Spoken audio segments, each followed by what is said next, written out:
Ibu para peserta pada kegiatan peningkatan kapasitas bagi guru pendidikan khusus di Provinsi Kalimantan Barat. Puji dan syukur kehadiran Allah Subhanahu wa Ta'ala karena sampai malam ini saya lihat semua masih semangat ya. Walaupun tadi sudah Bunda Yati udah selesai, tapi masih berlanjut di belakang layar, behind the scene masih berlanjut. Itu menunjukkan bahwa Bapak dan Ibu masih semangat dan masih betul-betul antusias untuk mengikuti kegiatan ini sampai selesai. Kemudian permohonan maaf dari Ibu Kepala Dinas. Jadi saya dalam hal ini mewakili Dinas Pendidikan dan Kebudayaan Provinsi Kalimantan Barat ingin menutup acara ini. Tapi sebelum saya menutup, ada beberapa informasi yang akan kami sampaikan berkenaan dengan pendidikan. Bapak dan Ibu mungkin sudah mendengar atau mungkin sudah membaca bahwa saat ini sedang marak di Indonesia tentang rancangan Undang-Undang Sistem Pendidikan Nasional. Kalau dalam kurikulum kita sudah melihat kurikulum yang terintegrasi, di mana di dalam kurikulum yang terintegrasi itu dari semua jenjang itu sudah diimplementasikan dalam satu naskah akademik kurikulum merdeka untuk semua jenjang. Nah, dalam hal Undang-Undang Sistem Pendidikan Nasional, sebelumnya kita sudah ada Undang-Undang Nomor 20 Tahun 2003 tentang Sistem Pendidikan Nasional.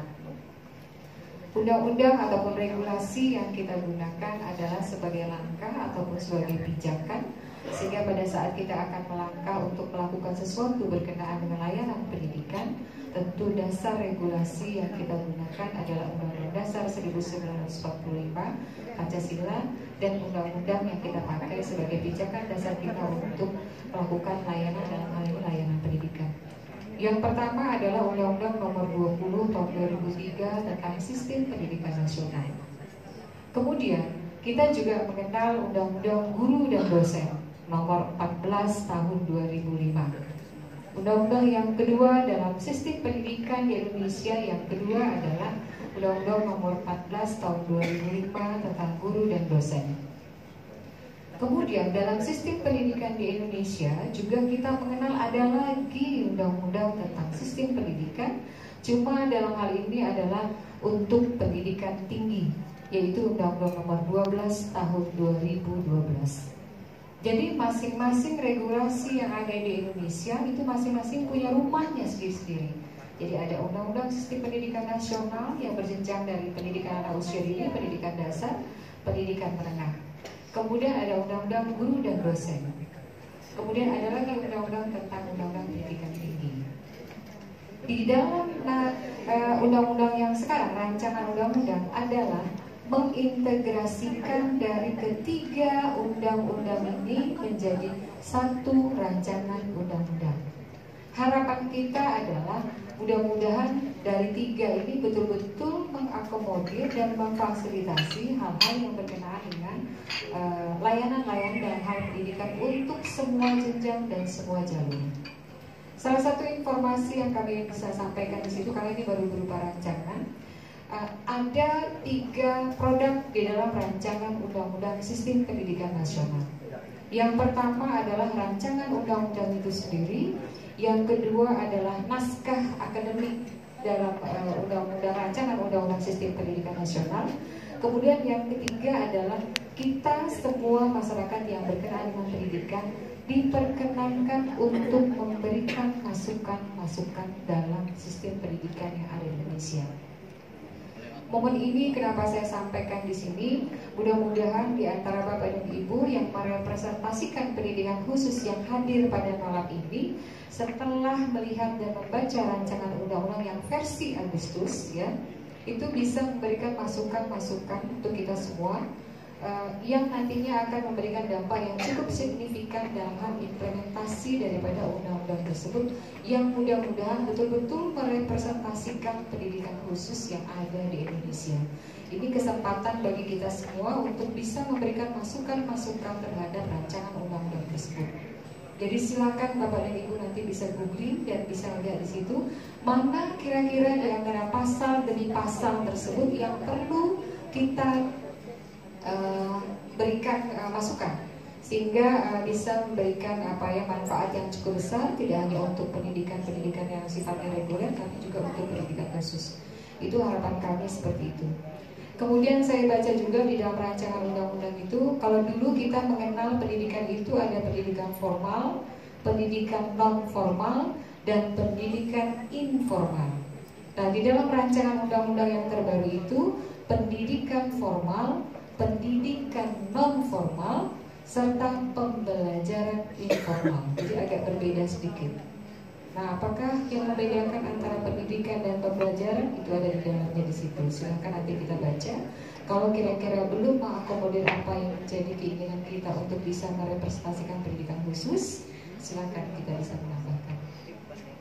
Kemudian di dalam kegiatan ini tentu dari beberapa semua narasumber termasuk Bu Dayanti dan semua yang hadir di sini tentu sudah berusaha semaksimal mungkin dan semaksimal mungkin dan seoptimal mungkin untuk menyampaikan kebijakan-kebijakan dan program yang berkenaan dengan pendidikan khusus. Tapi dalam waktu rentang yang cuma 2 hari ini, tentunya untuk peningkatan kompetensi serta peningkatan kapasitas tentu rasanya belum merepresentasikan apa yang diinginkan oleh Bapak dan Ibu. Nah, kami berharap nanti ada link yang bisa kami berikan berupa materi. Silakan Bapak dan Ibu nanti bisa mempelajari. Kalaupun ada hal-hal yang perlu harus dikoordinasikan kembali dengan pihak dinas atau kami panitia penyelenggara, silakan disampaikan saja untuk perbaikan kami, untuk evaluasi kami di tahun depan, sehingga hal-hal yang terjadi di tahun ini bisa kita minimalisir di tahun berikutnya. Kemudian kami atas nama panitia penyelenggara mengaturkan permohonan maaf yang sebesar-besarnya bila dalam rangkaian kegiatan ini tentu ada hal-hal yang mungkin kami melakukan kekeliruan atau kesalahan. Kami mohon maaf yang sebesar-besarnya untuk Bapak dan Ibu semua.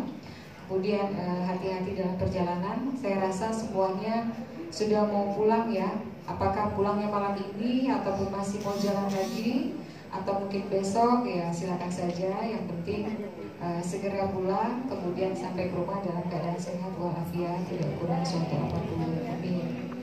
Kemudian tetap menjalankan tugas sesuai dengan amanah yang diberikan. Kemudian di momen ini kami juga ingin titip pesan, tapi mudah-mudahan tidak terjadi di pendidikan khusus.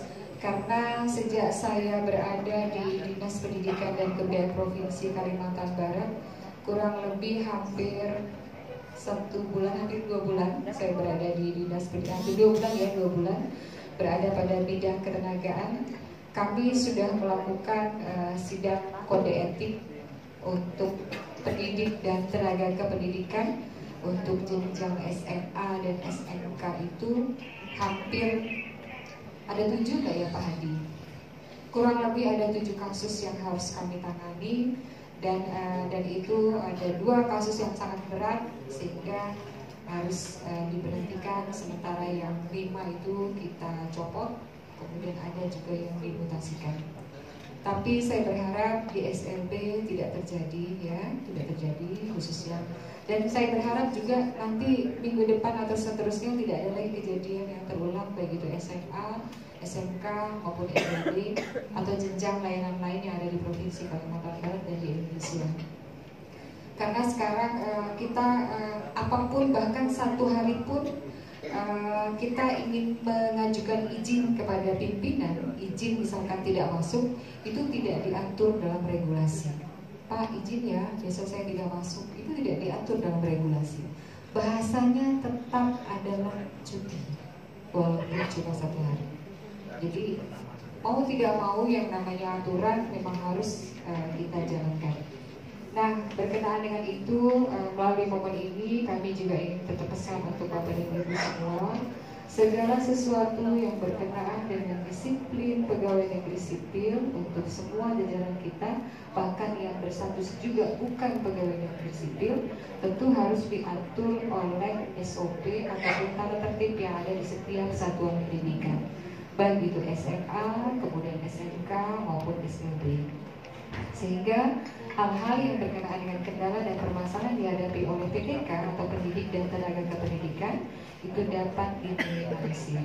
Dan mudah-mudahan tidak terjadi lagi di sekitar kita berkenaan dengan disiplin bagi pegawai negeri sipil ataupun yang berstatus bukan pegawai negeri sipil. Karena yang namanya sanksi dan perundang-undangan itu berlaku bagi setiap warga negara Indonesia selama kita harus mematuhi norma dan peraturan perundang-undangan yang berlaku di Indonesia. Mungkin itu saja yang dapat kami sampaikan. Mohon maaf sekali lagi. Dan selamat sampai ke tujuan, sampai ke rumah masing-masing, tidak kurang suatu apapun. Dan manfaat yang diberikan oleh Bapak dan Ibu narasumber yang sudah menyampaikan materi, mudah-mudahan juga bermanfaat bagi Bapak dan Ibu semua. Demikian sambutan kami, dan dengan mengucapkan Alhamdulillah, puji syukur kehadiran Allah Subhanahu Wa Taala. Maka kegiatan peningkatan kapasitas bagi guru pendidikan khusus Provinsi Kalimantan Barat tahun 2022 saya nyatakan ditutup secara resmi.